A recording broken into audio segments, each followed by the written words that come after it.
Welcome to my channel. I'm the cover call guy, and this is my journey to creating a $120,000 per year passive income portfolio. I'm currently yielding $61,000 a year, a little over $5,000 a month, and I am going to be specifically using only cover called ETFs to reach this goal. And when I reach the goal, I'm not sure if I'll pivot. Stay tuned on my journey. Subscribe, leave a like, comment. And let's get to before we get started, legal disclaimer. This content is for informational and educational purposes only, and it is not financial advice. I am not a licensed financial advisor or professional. All opinions are my own and may be incorrect. Trading and investing involve risk, including loss of principal. Always do your own research and consult a licensed professional before making decisions. I'm just some random idiot you found online, and I could be completely wrong. So do your own due diligence. With that out the way, today's video is gonna be on the NEOS fund. It is probably, if not my favorite, one of my favorite. I absolutely love this fund. I absolutely love the NEOS management team. I believe they are great. They have an excellent strategy. Almost all, if not all, of their ETFs has been performing excellent.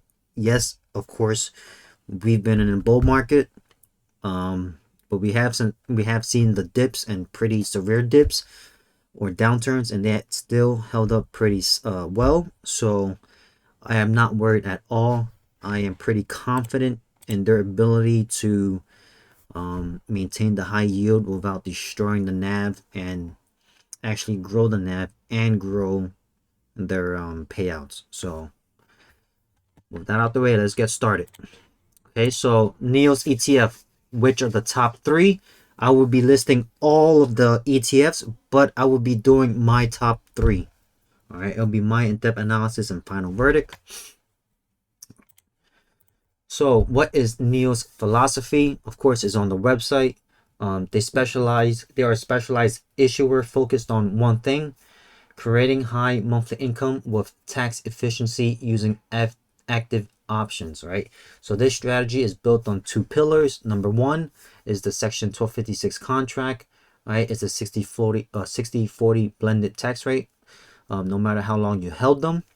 And then pillar two is ROC, right? Return of capital. They distribute their payouts to you. Is going to be classified as ROC. They try to do it as much as possible. You won't actually know until the end of the year.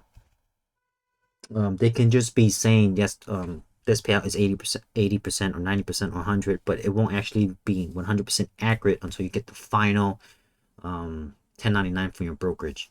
All right, so what is ROC? It defers your taxation by reducing your cost basis, and this is a huge tax alpha generator. All right, so when I chose my top three, I used these four pillar ranking system.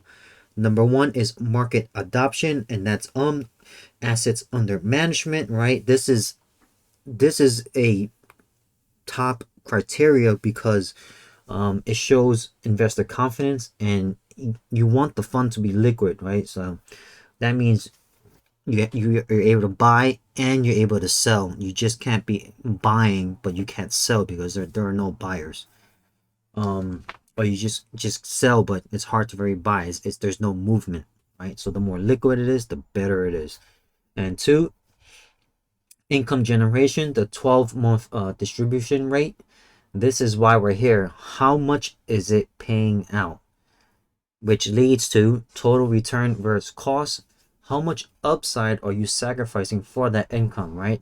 The best funds balance both, and NEOS has been doing fantastic. And then, of course, the cost and structure is the expense ratio justified by the active management and tax alpha. And all four meets the criteria, which for the top three I'm picking. And that is SPYI, QQQI, and not so popular one, CHI. But I do want to put a keynote on CHI. It is important to note that they mainly get their yield from T-bills plus options premium. So if the Fed cut rates, and I say if because anything can happen, even they planned 2 more coming up, November, December, right? That T-bill yield will fall and that would lower the fund's total distribution. This is a key risk to be aware. So I had a runner-up, I have a backup, all right?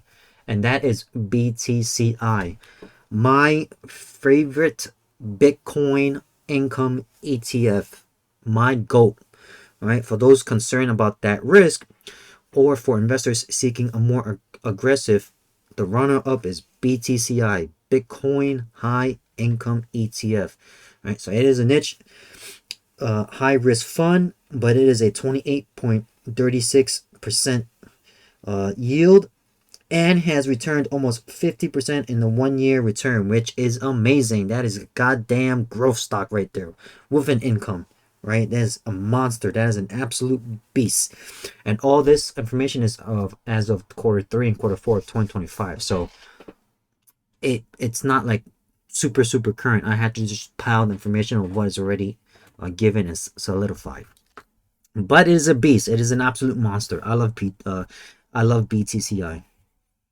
It will be at least a $150,000 position in my portfolio. I can tell you that. All right, my best overall and flagship pick would be SPYI. Why does it win? It has a massive market adoption, almost 6 billion as of Q3, Q4, 2025, and it proves the NEOS model works on a large scale, right? So the proof in a year, the SP 500 returned 20%. SPY's NAV total return was 15%. So it pretty much almost matched, like if it was a growth stock or a growth ETF, right? My takeaway: it has successfully delivered an almost 12% income stream while capturing 76% of the S&P 500 upside. That is the perfect balance. I would say that's more than perfect. That is I have to own this ETF if I want to be able to ride the wealth and collect my income. Like SPYI it's up there. It's one of the golden childs. All right, my best cash alternative pick. So this is a little less well known, but it's, again, I like steady, stable, and reliable. And of course, CHI as of now meet the 4 criterias that was listed. Again, side note: when the rate gets cut, it will affect the T-bills and all of the yield and how much it can distribute. So keep that in mind. That's why I had the runner up BTCI. So why does it win? It's superior low volatility product. Again, like I said, I want my portfolio to be stable, right? If I'm gonna live off of it, I can't have one good month and the next 2 months just going down or sideways, or I can't calculate, I can't guesstimate what my next payment will be, right? So it holds 99% T-bills and sells SPX put options to enhance the yield. The proof: it actually outperforms its risk-free benchmark, returning almost 6% versus the T-bills almost 5%. My takeaway: it adds a small non-correlated risk to get you T-bill beating yield, a fantastic diversifier for your cash position. So really, this is good for people who just want some more calmer, relaxing. All right, I know what I'm gonna get. Or if you're already retired and you want to get into a more less swing up or swing down, you can kind of already guess what your next payment will be. But of course, that changes with the fund's rate cut. My best pick for high growth income, QQQI. I'm not sure if that was 3Q or 4Qs, but QQQI. All right. I also love this ETF, and I'm sure many of you do. Why does it win? It takes the successful SPYI model and applies to the high volatility NASDAQ 100. The proof: in its first year, it posted a almost 20% a 22% NAV total return, showing it can deliver a massive 13.70% yield and capture significant growth, right? So not only did it grow like it was a growth stock, it also paid out like it was a high yield, maxed out yield max ETF. Kidding, of course, those yield max are a little too much. 80% yield, 90%, 100%. All right. But you get the point, right? My takeaway: this is a premier choice for tech-oriented income investors. Not financial advice, but I would own SPYI and QQQI together. My research shows it's already outperforming peers like JEPQ if you watched my previous video. All right. And here I have to give an honorable mention to BTCI because it is the runner-up, and it would swap places. I was gonna do my top 4, but a top 3 is just better sounding and better for the title. But BTCI almost 30% distribution rate, almost plus 50% 1-year NAV total return as of quarter 4 2025.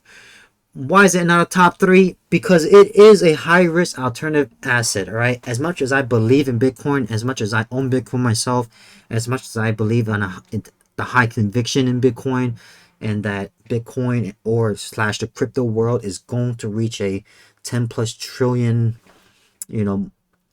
asset market value in maybe 5 years or less, right? This is not a core portfolio holding for most people, okay?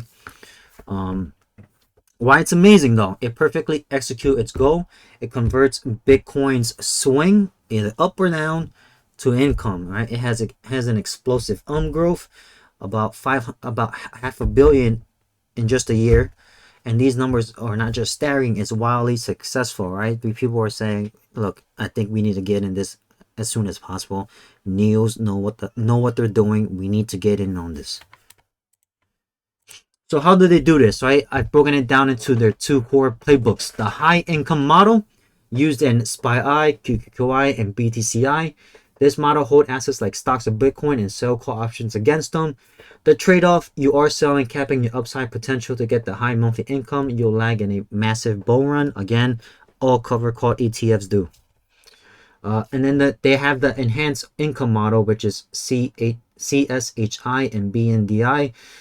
This model holds stable bonds like T-bills and sell put options on SP 500. The trade-off: you're adding a small amount of equity risk to your safe money because of options. You'll feel pain in a sharp market crash, or the rate get cut, and then you kind of have that yield that is not as high get lower. So that's something to think about too. Is it really worth the trade-off? All right, the data, right? Assets under management tells a clear story about what investors like you and me prefer. If you love NEOS, right? Preference: upside versus hedging. SPYI is unhedged. You can tell. Look at that, almost 6 billion, and SPY H, which is hedged, about 15 million. And then preference: enhanced cash versus the duration. T-bills almost 700 million, and TLTI, which is 20-year bond, about 7 million. And if you didn't know, this is just a hedged version of SPYI. You can own SPYI, SPYH. I want to say there's overlap. It's just hedging against one another. There's nothing wrong with that too. I've thought about it. I probably will do that. And then of course I listed all of the funds. I believe this is all of the funds that NEOS funds have, right? So I couldn't get in the data of this. I don't know why it was not working, but I can see why my top 3 and my runner up is here, right? Because of the 1 year and total return. Amazing. Of course, these are great too, but there's a reason why. You can see these numbers here. You can see a reason why I didn't put it up there. Too new, right? This will probably do a lot better when the correction comes. This will probably do a lot better when the correction comes, or down market.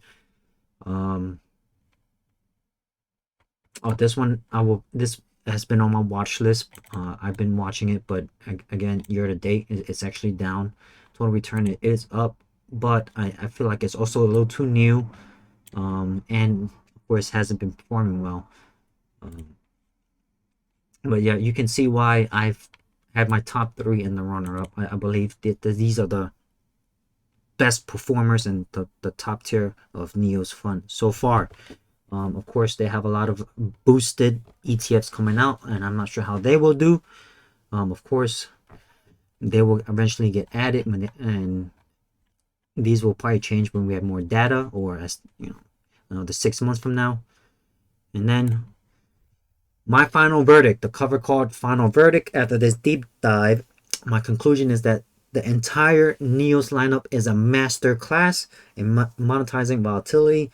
It is not a free lunch. You're trading upside for income, but their structural tax alpha, which is the section 1256 and ROC, makes the after-tax returns incredibly compelling. If I could own all of their stocks, I probably would. I mean, that would be putting your eggs in one basket. But they're so good that it's very tempting, right? It's not in my philosophy to.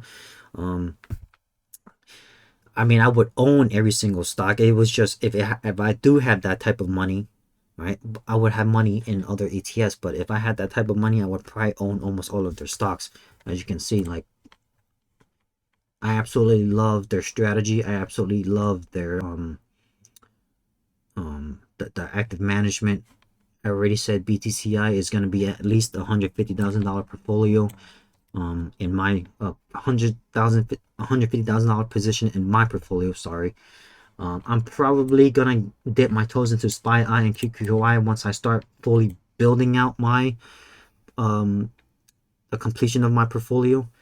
I will probably do some hedges.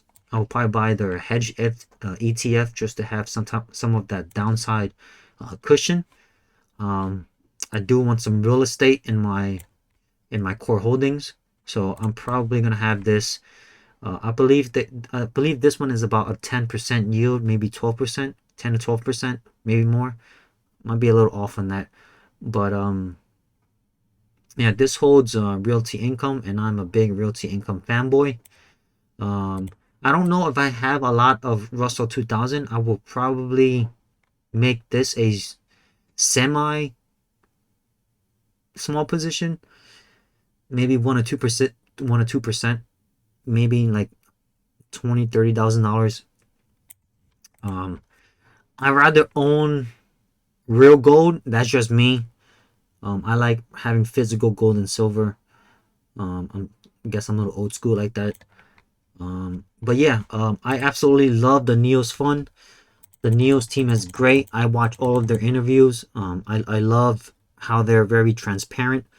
They answer all questions. I don't think they beat around the bush a lot. As you can tell, they have a great team, right? They're putting out great products with a great strategy. They're not just pumping out as much ETFs just for people to buy and pray it works. It seems like they have a good strategy behind their ETFs, and they're executing pretty well. Again, we won't really know how they perform until a actual dip and correction comes in a prolonged bear market. Then we will see how the active management really performs, right? Everyone is a winner. Anyone looks good in a bull market. All right, so that's my analysis. I hope you guys liked it. I hope I piqued your interest in NEOS ETFs. And thanks for watching, guys. See you in the next one.